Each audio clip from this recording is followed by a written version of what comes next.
عرش کے نور، اللہ کے رسول صلی اللہ علیہ وسلم نور نہیں ہیں۔ آپ آدم کی اولاد تھے، آپ آدم کی اولاد میں سے ہیں۔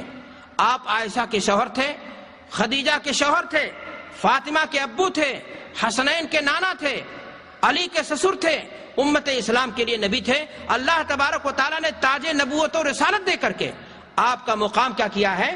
بلند کیا ہے۔ لیکن آپ صلی اللہ علیہ وسلم کو نور ثابت کیا جائے، اللہ کے عرش کا، اور اس طرح کے الفاظ لائے جائیں اور اس طرح کی چیزیں کہی جائیں، یا سید العاشقین، یہ تصوف کی نمائندگی ہے میرے بھائی اور دوستو۔ یہ درود قبول نہیں کیا جا سکتا۔ کوئی بھی درود، جان لیں کہ دین کے معاملے میں سرٹیفکیٹ چلے گی مدینہ کی، سامان آپ خرید لیں، جاپان میڈ دیکھتے ہیں اور دنیا کی دیگر چیزیں فلاں میڈ دیکھتے ہیں، لیکن دین کا میڈ جب آپ دیکھیے تو آپ یہ بات ضرور دیکھنے کی کوشش کیجئے کسی بھی کام کو شروع کرنے سے پہلے کہ اس کام پر جو عبادت کے نام پر، جنت پانے کے نام پر اور اللہ کا تقرب حاصل کرنے کے لیے میں انجام دینے جا رہا ہوں، فلاں کام جو ہم کرنے جا رہے ہیں اس پر اللہ کے رسول صلی اللہ علیہ وسلم کی مہر، آپ کی تصدیق ہے یا نہیں؟ اللہ کے رسول صلی اللہ علیہ وسلم نے اس کام کو کیا ہے یا نہیں کیا ہے؟ میرے بھائی اور دوستو، آج صورتحال یہ ہے کہ بدعت کی پیٹ سے بدعتیں پیدا ہوتی ہیں، بلکہ بدعت کی کوکھ سے شرک بھی پیدا ہوتا ہے۔ لوگ ایک عقیدہ بناتے ہیں، ایک نظریہ بناتے ہیں اور اس کو پرچار کرنے کے لیے، پھیلانے کے لیے دوسری چیزوں کو، نت نئی بدعتوں کو کیا کرتے ہیں؟ ایجاد کرتے ہیں۔ درود کے مسئلے میں آج آپ دیکھیے، لوگ مجلسیں منعقد کرتے ہیں میلاد کی، وہاں یہ تصور بھی دیا جاتا ہے، یہ عقیدہ بھی دیا جاتا ہے کہ اللہ کے رسول صلی اللہ علیہ وسلم ہمارے بیچ کیا ہوتے ہیں؟ چلے آتے ہیں، اور نتیجہ کیا ہوتا ہے کہ پھر ایک شخص غیر شرعی انداز سے کھڑا ہو کر کے ایسے درود جو درود ابراہیمی نہیں، جو کتب صحاح سے ثابت نہیں، وہ کھڑا ہو کر کے ان کو ایک خاص آواز کے اندر، خاص اسٹائل کے اندر، خاص طریقے پر، جو آپ کہہ سکتے ہیں کہ گانے کی لہر یا دھن پر وہ گانے کی کوشش کی جاتی ہے، اور شرعی مخالفتیں ایک ہی نہیں کئی کی جاتی ہیں۔ میرے بھائی اور دوستو، مثال کے طور پر صلی علی نبینا، صلی علی محمد، صلی علی شفیعنا، صلی علی محمد، آپ ذرا غور کریں کہ اس درود کے اندر کہاں ابراہیم علیہ الصلوۃ والسلام کا ذکر ہے، کہاں اللہ کا ذکر جمیل ہے، کہاں اللہ کے رسول صلی اللہ علیہ وسلم کے آل و اولاد کے لیے درود کی بات کہی گئی ہے؟ یہ یو پی میڈ درود، یہ ہندوستانی میڈ درود، یہ بریلی سے آیا ہوا درود، یہ دوسروں کے بدعت اور ٹیکسال سے آئے ہوئے درود کا حال یہی ہوتا ہے۔ جب انسان سنت کے طریقوں کو چھوڑ دیتا ہے اور غیر شرعی طریقوں پر پہنچ جاتا ہے اور اس طرح کے خرافات کا حرصیہ ہو جاتا ہے تو حالت اس کی یہی ہو جاتی ہے۔ میرے بھائی اور دوستو، میں آپ سے کہنا چاہتا ہوں کہ آج ایک عقیدے کے ساتھ دوسرا عقیدہ پروس دیا جاتا ہے۔ درود کی فضیلتیں بیان کی گئیں اور وہ بھی جھوٹی، جبکہ درود کی ثابت فضیلتیں اپنی جگہ موجود ہیں جو انشاءاللہ میں آپ کے سامنے بیان کروں گا، لیکن ان چیزوں کو رواج دینے کے لیے جھوٹی فضیلتیں بیان کی گئیں اور پھر ان کو رواج دینے کے لیے مجلسوں کا، محفلوں کا انعقاد کیا گیا، نام رکھا گیا میلاد کی مجلس، اور اس میں کیا کیا گیا؟ درود کو پروسا گیا، درود کے نام پر لوگوں کی حاضری لی گئی، اور اچانک صورتحال یہ ہو جاتی ہے کہ کوئی شخص کھڑا ہوتا ہے اور کہتا ہے اللہ کے رسول صلی اللہ علیہ وسلم ہمارے بیچ آ گئے، اور پھر وہ جو ہے اسی عقیدے کے پیش نظر اس طرح کے شرکیہ کلمات کو پڑھا جاتا ہے۔ چنانچہ آپ نے بھی سنا ہوگا کہ اس طرح کے مجلسوں میں برملا کہا جاتا ہے، دم بدم پڑھو درود، حضور بھی ہیں یہاں موجود۔ میرے بھائی اور دوستو، میں آپ سے پوچھنا چاہتا ہوں کہ اگر اللہ کے نبی صلی اللہ علیہ وسلم جیسا کہ ان لوگوں کا عقیدہ ہے، اہل سنت کہلانے والی اس جماعت کا جو عقیدہ ہے وہ یہ ہے، ان کی کتابوں کو اٹھا کر کے دیکھیے، تسکین الخاطر جو بدنام زمانہ کتاب ہے اس کو اٹھائیے، یا ان کے دیگر بزرگوں کے اقوال کو دیکھیے، تو وہ صاف لفظوں میں اس بات کو کہتے ہوئے پھرتے ہیں کہ اللہ کے رسول صلی اللہ علیہ وسلم ایک ہی وقت میں اپنی روح کے ساتھ، اپنے جسم کے ساتھ مختلف مجلسوں میں کیا ہوتے ہیں؟ حاضر ہوتے ہیں۔ بلکہ ایک صاحب تو فرماتے ہیں کہ درود کی مجلس میں ادباً کھڑا ہونا یہ فریضہ ہے۔ اللہ اکبر! وہ وہی عقیدہ کام کر رہا ہے کہ اللہ کے رسول صلی اللہ علیہ وسلم ہمارے بیچ کیا ہو گئے؟ آ گئے۔ لیکن میں آپ سے پوچھتا ہوں میرے بھائی اور دوستو، اگر اللہ کے رسول صلی اللہ علیہ وسلم ایک ہی وقت میں اپنے جسم کے ساتھ، اپنے روح کے ساتھ ہر جگہ موجود ہیں، تو پھر آنے کی ضرورت اللہ کے رسول صلی اللہ علیہ وسلم کو کہاں سے ہو گئی؟ آتا تو وہ ہے جو پہلے سے موجود نہ ہو۔ لیکن افسوس کی بات ہے لوگوں کو سمجھ کے نہیں آتی، اور اس طرح کی بکواس کو اور اس طرح کے خرافات کو لوگ آج دین کے نام پر پروسنے کی کوشش کرتے ہیں۔ میرے بھائی اور دوستو، میں آپ سے عرض کرنا چاہتا ہوں کہ اللہ کے رسول جناب محمد الرسول اللہ صلی اللہ علیہ وسلم کی سنت شریفہ اس تعلق سے کیا ہے؟ آپ صلی اللہ علیہ وسلم نے اپنی زندگی میں قیام تعظیم سے آپ صلی اللہ علیہ وسلم نے منع فرمایا ہے۔ اللہ کے نبی جناب محمد الرسول اللہ صلی اللہ علیہ وسلم حضرت ابو امامہ رضی اللہ تعالیٰ عنہ کی حدیث وہ بیان کرتے ہیں کہ ایک مرتبہ لکڑی کے ہاتھ میں لیے ہوئے اللہ کے رسول صلی اللہ علیہ وسلم ہمارے مجمع کی طرف آ رہے تھے۔ ہم صحابہ میں سے بعض لوگوں نے آپ کو دیکھ کر کے احترام میں ادب میں کیا ہو گئے؟ کھڑے ہو گئے۔ اللہ کے رسول صلی اللہ علیہ وسلم نے سختی سے ڈانٹا اور فرمایا لا تقوموا کما یقوم العازم یعظم بعضهم بعضا، کہ تم اجمیوں کی طرح نہ کھڑے ہو کسی کے ادب و احترام میں، جو ان کے یہاں طریقہ ہے ادب و احترام کا وہ طریقہ اپنانے کی کوشش تم نہ کرو۔ آپ ذرا دیکھیں کہ اللہ کے نبی جناب محمد رسول اللہ صلی اللہ علیہ وسلم نے اپنی زندگی میں ہی آپ صلی اللہ علیہ وسلم نے منع فرما دیا۔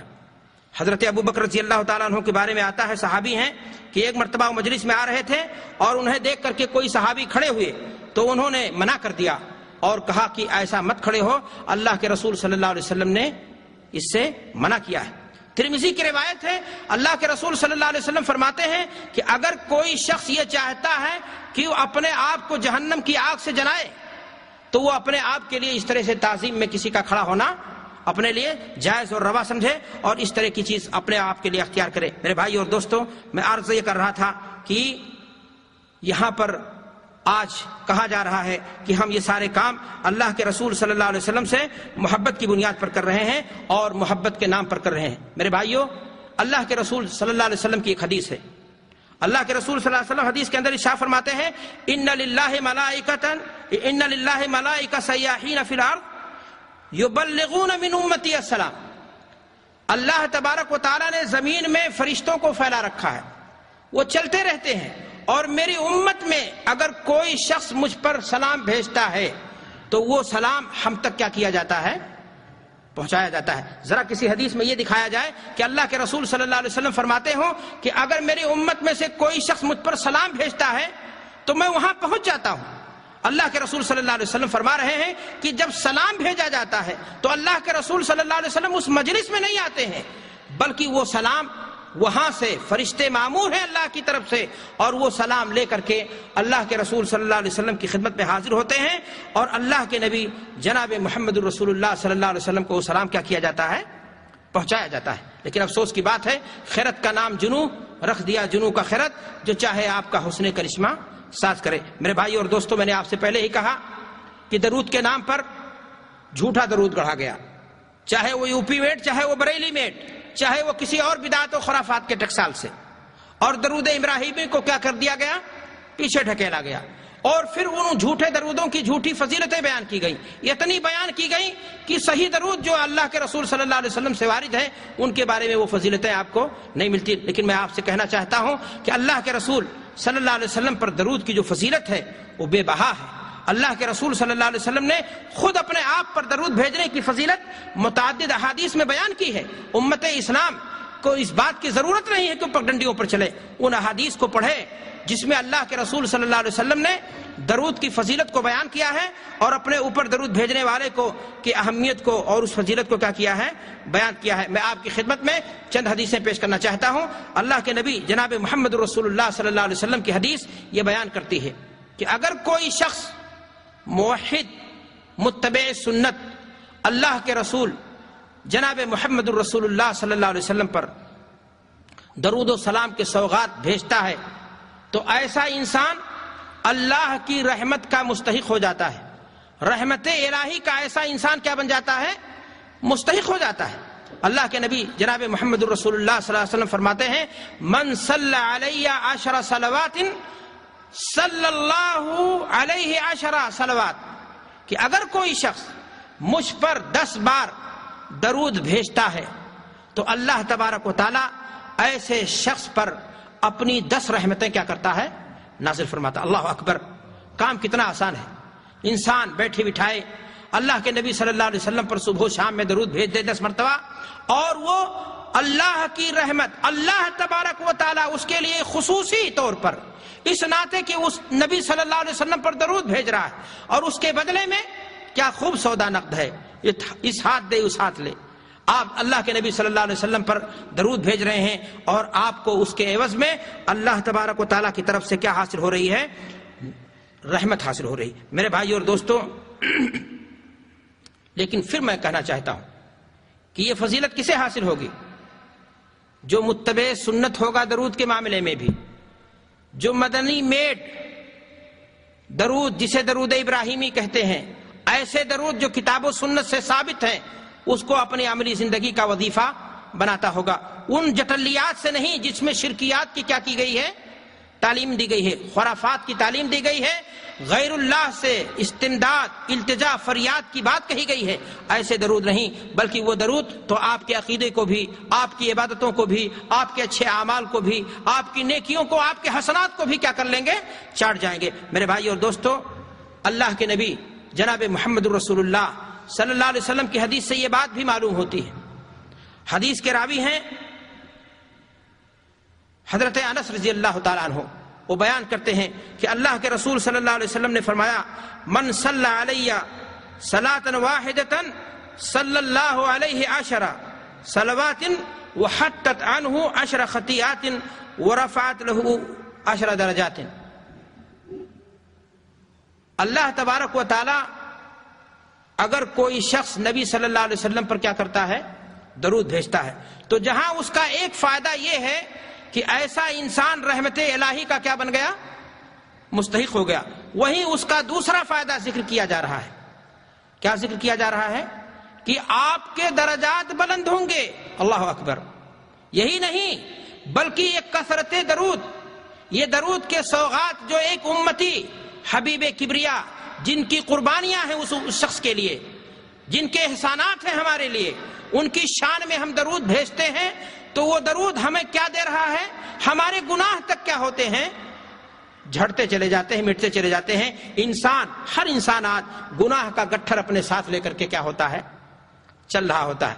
دوستو، بھائیوں، مسلمانوں، بہنوں، آپ اپنے گناہ کو کم کرنا چاہتے ہیں، اپنے گناہ کے بوجھ کو ہلکا کرنا چاہتے ہیں، اللہ کے نبی صلی اللہ علیہ وسلم پر کثرت سے درود بھیجیں۔ یہ درود کثرت سے، اکثار درود آپ کے گناہوں کے لیے کیا بنے گا؟ کفارہ بنے گا۔ دنیا کی عدالت میں ایک جرم ہو جائے، گناہ ہو جائے، غلطی ہو جائے، اس کو معاف کروانے کے لیے شورش کی ضرورت ہے آپ کو، پیسہ خرچہ کرنے کی ضرورت ہے آپ کو، نامعلوم کتنے تکڑم آپ کو لگانے پڑیں گے۔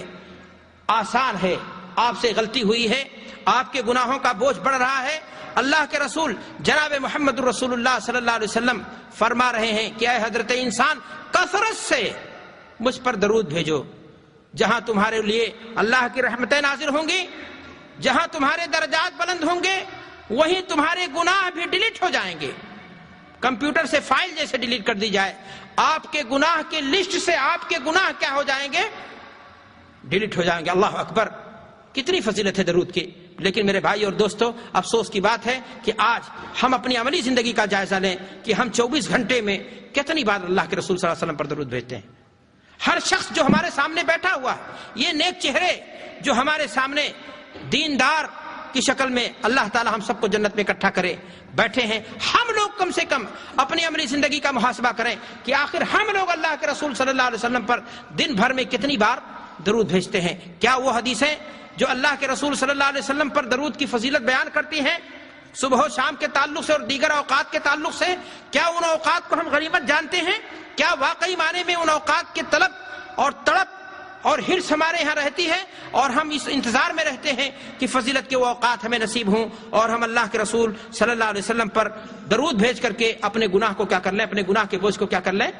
ہلکا کر لیں۔ میرے بھائی اور دوستو، درود کی ایک فضیلت اللہ کے رسول صلی اللہ علیہ وسلم کی حدیث کے مطابق یہ بھی آتی ہے کہ درود یہ انسان کے لیے پریشانی، بے چینی، ٹینشن آج زندگی کے اندر مشینری دور کے اندر، اس مشینری دور کے اندر کس کو پریشانی نہیں ہے؟ کس کو ٹینشن نہیں ہے؟ کون مشکلات کی شکایت نہیں کر رہا ہے؟ کوئی شخص ہے جو بروفین کھا لیتا ہے، کوئی شخص ہے جو نیند کی گولی کھا لیتا ہے، اور کوئی سگریٹ کا دھواں اڑاتا ہے۔ اس سے پوچھو کہ یہ بات کیا ہے، کہتا ہے ٹینشن اپنا کیا کر رہا ہوں، اپنی پریشانیاں کیا کر رہا ہوں، تریاق ڈھونڈا ہوں، دور کرنے کی کوشش کر رہا ہوں۔ میرے بھائی اور دوستو، اللہ کے رسول صلی اللہ علیہ وسلم کی حدیث یہ بتاتی ہے کہ درود کثرت سے اللہ کے نبی صلی اللہ علیہ وسلم پر پڑھا جائے، اور یہ کثرت درود آپ کی پریشانیوں کے لیے، آپ کو تفکرات سے نجات دلانے کے لیے، آپ کی مصیبت کو کم کرنے کے لیے، یہ ایک سارے درود آپ کے لیے کیا ہوگا؟ کافی ہوگا۔ صحابی رسول ہیں حضرت ابی بن کعب رضی اللہ تعالیٰ عنہ، وہ بیان کرتے ہیں کہ میں نے ایک دن اللہ کے نبی صلی اللہ علیہ وسلم کی خدمت میں حاضری دی، اور میں نے عرض کیا یا رسول اللہ انی اکثر الصلاۃ علیک، اے اللہ کے رسول صلی اللہ علیہ وسلم میں آپ پر کثرت سے درود بھیجتا ہوں، فکم اجعل لک صلاتی، اے اللہ کے رسول صلی اللہ علیہ وسلم آپ یہ بتا دیجئے کہ ہم کو عبادت کے بعد دعا کا جو موقع ملتا ہے اس میں سے کتنا وقت ہم اے اللہ کے رسول صلی اللہ علیہ وسلم آپ پر درود بھیجیں اور اس کے بعد ہم کیا کریں؟ دعا مانگیں۔ اللہ کے رسول صلی اللہ علیہ وسلم نے کہا کہ جو چاہو کرو۔ انہوں نے کہا کہ اللہ کے رسول صلی اللہ علیہ وسلم جتنا وقت میرے پاس دعا کے لیے ہوتا ہے اس کا چوتھائی حصہ اے اللہ کے رسول صلی اللہ علیہ وسلم میں آپ پر درود بھیجوں گا، اور